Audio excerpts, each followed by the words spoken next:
Hello and welcome to another video, and I think I found a loophole with the refund ledger system. Now, before I explain it, let's just go over the ground rules of how this refund ledger is working for refunding mech mastery. So I have my Shadowhawk here. It's the Phoenix variant. I have it mastered on my main account. So if I go into the mech lab here and I go to the skills, I can add SP and I have 91 historic skill points for this. Now, what they're doing is if you're fully mastered out on your particular mech, you are going to get a full 91 points so you can master it under the new system. So you can see 13 out of 13 for the Hunchback 4P, 91 points. However, if I scroll through here, we can find the Raven 3L. I actually have two of them, but they're both mastered. So, well, because the old system, there's only one mastery. Doesn't matter how many I have. They're all mastered. So what they're going to do is they're going to give you 91 points each for a total of 182. However, what can occur is you can put all of those points onto a single variant of that mech. So if I just pop over to that Raven real quick here, should have prepared this ahead of time. I'll pop over to the Raven here, go into the skills, add SP, 182 are available, and I can add all 182 to a single mech and not just 91.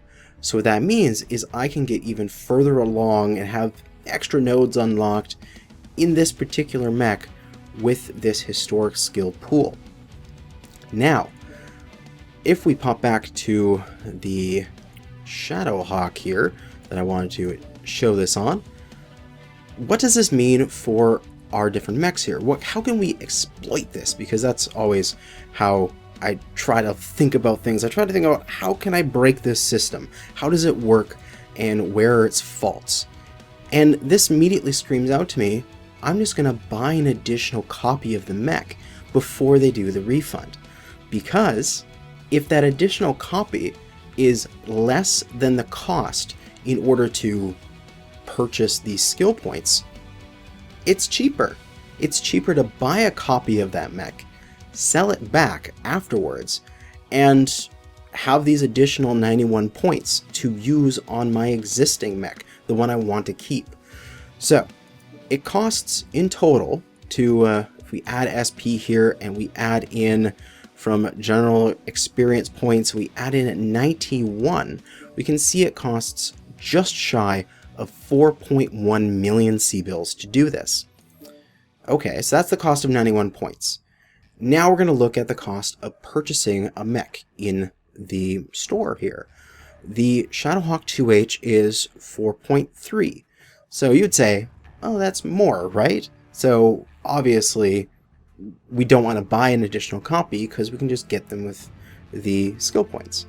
However, you're not considering the resale cost of this mech. So you're only out half of the C-bills because you'll purchase the mech for 4.3, but you'll sell it back for 2.15. So really, the cost of this mech is only 2.15. 2.15 is less than 4.1, so you are going to save that difference of almost 2 million C-bills worth of value by picking up an extra copy of your mech before the skill tree clicks over. Now, this is only really useful on mechs that are very versatile. So like the Shadowhawk here, it has ballistics, it has some missiles, it can do a few different things. With the Civil War update, it's also going to be able to do UACs, or maybe it wants to do some missiles, some MRMs, so you maybe want to unlock 3/4 of the firepower tree. You can do that now for less cost than it would by just picking up an extra Shadowhawk before the thing clicks over.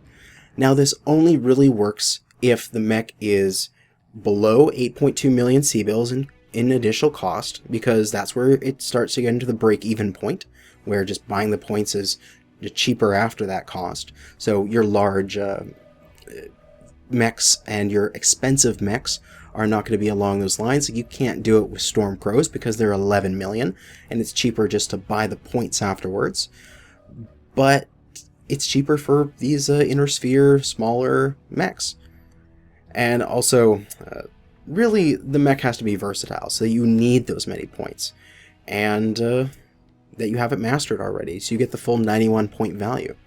But if you have those criteria, and you have spare mech bays, and you have spare C-bills, it's easier to, and it's more value for your account if you just pick up a spare mech right before the skill tree goes live, and it gets counted in the refund, and you get extra skill points on a particular variant that you want. There you go. You can farm, you can basically just get extra skill points out of the system by gaming the refunds. But hopefully what this will do is exposing this will make them go, oh hey, we shouldn't do that. And we can only get 91 per thing, and that's only for that particular one, and the historic skill point thing isn't universal, and you can put it on multiple different ones. You can only put it on the particular ones you own. Hopefully that ends up that way, because otherwise this is a system that you can game the refunds for additional value.